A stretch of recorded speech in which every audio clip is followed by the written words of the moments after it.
তোকে না আমি কতটা ভালোবেসেছিলাম, তুই আমাকে ধোকা দিলি। আমার কাছে টিপ দিয়ে তুই অন্য জনের কাছে এখন টিপ পাচ্ছে।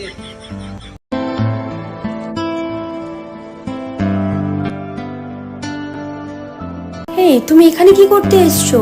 আর এইসব কি ড্রেস আপ পরে এসছো? এইসব জায়গার তুমি যোগ্য না।